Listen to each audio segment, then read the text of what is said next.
بسم اللہ الرحمن الرحیم۔ السلام علیکم ڈیئر اسٹوڈنٹس۔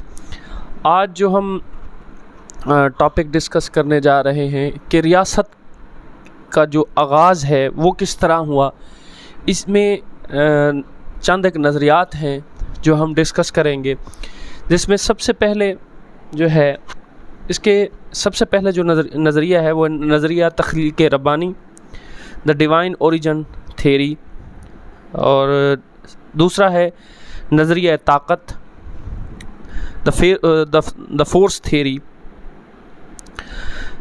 تھرڈ نظریہ جو ہے وہ ہے نظریہ معاہدہ عمرانی، سوشل کنٹریکٹ تھیوری۔ پھر جو ہے تھرڈ جو ہے وہ ہے اس کو کہتے ہیں نظریہ پیدرسری، پیٹریارکل تھیوری، اور لاسٹ میں ہے نظریہ مدرسری۔ یہ نظریات ہیں جو ہم ڈسکس کریں گے۔ سب سے پہلے ہم دو جو نظریات ہیں اس کے بارے میں ڈیٹیل کے ساتھ ڈسکس کر لیتے ہیں، جس میں نظریہ تخلیق ربانی کیا ہے یہ دیکھیں گے۔ اس میں سب سے پہلے ہم جو ہے the divine origin of state, اس میں سب سے پہلے انٹروڈکشن دیکھ لیں گے، تعارف۔ پہلا نظریہ ریاست کا خالق، حکومت اور ریاست، حکمران دنیاوی اور دینی، اقتدار اعلیٰ۔ اب اس کے بنیادی اصول کتنے ہیں جی؟ بنیادی اصول: اللہ تعالیٰ کی تخلیق، حاکم اعلیٰ، جواب دہ، حکم عدولی، مطلق العنان اور اختیارات کی حد۔ پھر سیکنڈ جو نظریہ ہے ہمارا وہ یہ ہے نظریہ طاقت، فورس تھیوری۔ اس کے سب سے پہلے انٹروڈکشن ہوگا، پھر ریاست کا قیام، گروہوں کی لڑائی، سردار حکمران، اقتدار اعلیٰ، بادشاہ کی حکومت، ریاستوں کی بنیاد، قبائلی جنگوں کی جو تصور ہے کا جو نظریہ ہے وہ ابن خلدون اس کے بارے میں کیا کہتا ہے وہ دیکھیں گے۔ پھر اس کے بعد ہے جی اس کے بنیادی اصول۔ فرسٹ اس میں آ جائے گا مفادات، پھر چرچ کا کردار کیا ہے جی، پھر جرمن جو مفکر نیتشے ہے وہ کیا کہتا ہے اس کے بارے میں۔ اب اس کو ان ڈیٹیل ہم ڈسکس کرتے ہیں کہ نظریہ تخلیق ربانی ہے کیا۔ اس کی انٹروڈکشن جو ہے نا اس کو ہم پڑھتے ہیں، ڈسکس کرتے ہیں۔ یہ سب سے پہلے پیش ہونے والا نظریہ ہے۔ اس کے حامیوں کا خیال ہے کہ ریاست کا خالق خود اللہ تعالیٰ کی ذات ہے، خود ریاست کو اور اس نے تخلیق کیا، اور حکومت بھی اس کی طرف سے حکمران کو عطا ہوئی۔ اس نظریہ کے حامی حکمران کو دنیاوی اور دینی دونوں شعبوں میں عوام کا راہبر اور مقتدر اعلیٰ تسلیم کرتے ہیں۔ اب اس کے بنیادی اصول جو ہیں وہ ہم ڈسکس کر لیتے ہیں۔ فرسٹ جو ہے اس کے اندر ریاست رب تعالیٰ کی تخلیق ہے، پہلا جو اس کا سب پوائنٹ ہے۔ سیکنڈ ہے جی حاکم اعلیٰ کو بھی رب تعالیٰ ہی مقرر کرتا ہے۔ تھرڈ جی حاکم اعلیٰ صرف رب تعالیٰ کو جواب دہ ہوتا ہے۔ نیکسٹ جی حاکم اعلیٰ جو ہے وہ ریاست میں رب تعالیٰ کا نائب ہوتا ہے۔ حاکم اعلیٰ کی حکم عدولی اللہ تعالیٰ کی خود حکم عدولی ہے۔ نیکسٹ پوائنٹ جی حاکم اعلیٰ مطلق العنان ہوتا ہے اور اس کے اختیارات کی کوئی حد نہیں ہوتی۔ اب یہ جو نظریہ ہم وہ کر رہے ہیں یہ اسلامک پوائنٹ آف ویو سے۔ اب اس میں کیا ہوتا ہے کہ ہم دیکھتے ہیں جو ریاست ہے وہ اللہ تعالیٰ کی تخلیق کردہ ہے، بالکل ٹھیک بات ہے، اللہ تعالیٰ نے ہی اس کو تخلیق کیا ہے۔ پھر جو حاکم ہمارے اوپر مسلط کیا جاتا ہے جو ہم خود سے کرتے ہیں، ٹھیک ہے نا، وہ الگ بات ہے، لیکن رب تعالیٰ کی طرف سے جو حاکم اعلیٰ مقرر ہوتا ہے وہ ایک نیک سیرت، اس کے تمام اوصاف دیکھے جاتے ہیں، اور حاکم اعلیٰ جو ہے وہ رب تعالیٰ کی ذات کو جواب دہ ہے۔ اب سنیں، وہ عوام کو بھی جواب دہ ہے، اللہ تعالیٰ کی ذات کو بھی وہ جواب دہ ہے۔ یہ جو حکمرانی کرتے ہیں، حکومت بنا لیتے ہیں اور کہتے ہیں کہ ہم جواب دہ نہیں ہوں گے، تو یہ ان کی بھول ہے کہ وہ جواب دہ نہیں ہوں گے رب تعالیٰ کی ذات آخرت والے دن، قیامت والے دن۔ یہ جو کہتے ہیں کہ حکومت بنا لیں، حکمران بن جائیں، یہ دنیا کے جو ہے نا یہاں کے مزے لوٹ لیں، تو یہ وقتی ہیں۔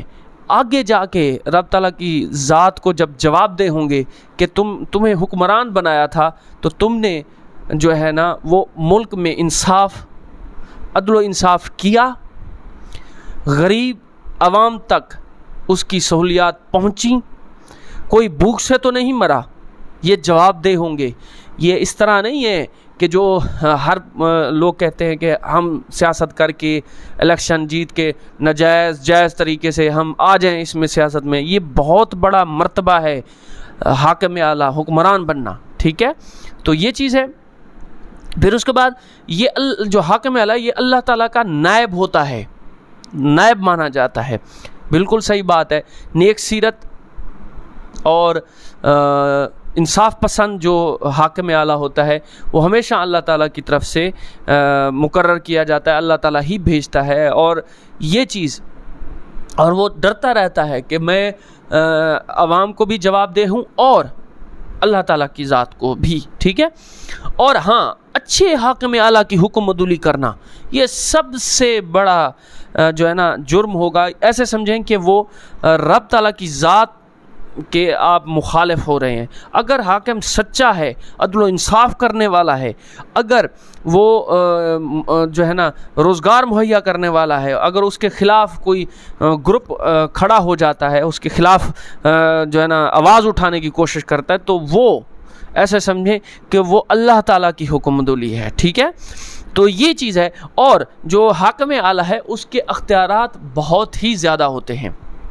تو یہ ہے ہمارا نظریہ تخلیق ربانی۔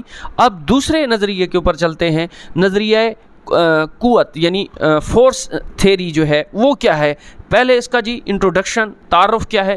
اس نظریے کے حامی کا خیال ہے کہ ریاست قوت اور جبر کے نتیجے میں وجود میں آئی۔ عوام کے گروہ ایک دوسرے سے لڑتے رہے اور جس گروہ کو باقی گروہوں پر فتح حاصل ہوئی اس کا سردار حکمران بن گیا اور مخصوص علاقے پر قابض ہو کر اپنے اقتدار اعلیٰ کو تسلیم کروا لیا، ٹھیک ہے؟ سرداروں کے درمیان جنگیں ایک بادشاہ کی حکومت کے قیام کا باعث بنی۔ بالکل ٹھیک بات ہے۔ یہ جو قبائلی علاقوں میں جہاں پر وہ سردار قابض ہو جاتے تھے اور اس کا جو مین سرچشمہ ہوتا تھا یا جو مین بندہ ہوتا تھا وہ بادشاہ ہوتا تھا، بادشاہ اسے سپورٹ کرتا تھا اور وہ بادشاہ کی حکومت قائم کرتا تھا اس علاقے میں، ٹھیک ہے؟ اسی لیے کہا گیا ہے کہ بادشاہوں کو جنگوں نے پیدا کیا۔ انگلستان، روس، اسپین، ناروے اور ڈنمارک میں مختلف قبائل کے درمیان جو محاذیہ رائیاں ہوئیں اس کے نتیجے میں مضبوط حکمران وجود میں آئے اور انہوں نے ریاستوں کی بنیاد رکھی۔ یورپ ہی کی طرح ایشیا کے مختلف علاقوں میں گروہوں کے مابین جنگ و جدل نے ریاستوں کو جنم دیا۔ افغانستان اور وسطی ایشیا کے علاقوں میں جو ریاستیں ہیں وہ قبائلی جنگوں کے نتیجے میں ابھریں۔ ابن خلدون اس جو ہے ایک مشہور مفکر جو ہے اس نظریے کا قائل ہے، یہ نظریہ قوت کا۔ اور جب یورپ میں اندر دیکھتے ہیں اس میں ہیوم، گیگری ہفتم اور اوپن ہائم نے اس نظریے کو زیادہ پسند کیا ہے۔ جبر اور قوت نے یقیناً عوام کو جو ہے مجتمع کرنے اور یعنی جمع کرنے اور ریاست کی شکل میں ڈھالنے میں اہم کردار ادا کیا ہے، لیکن یہ ایک سبب تھا اور دوسرے کئی اسباب نے بھی ریاست کی تخلیق میں اپنا کردار ادا کیا۔ اب اس کے بنیادی اصول یہ ہیں اس کے نظریہ قوت کے، اس میں سب سے پہلے جو اصول ہے وہ ہے یہ نظریہ مختلف طبقوں نے اپنے مفادات کے تحت ابھارا، ٹھیک ہے؟ نیکسٹ چرچ نے جو کلیسا ہے اس نے اس کے ذریعے ثابت کیا کہ ریاست ظلم اور جبر کی پیداوار ہے، ٹھیک ہے؟ چرچ کا کردار بڑا اہم تھا اس میں، ٹھیک ہے؟ اس نے جا کے جو ہے نا ظلم و جبر کی جو ریاست تھی اس نے ظلم و جبر کو ترجیح دی اور کہا کہ عوام کے اوپر ظلم و جبر کے ساتھ حکومت کرنی چاہیے، ٹھیک ہے؟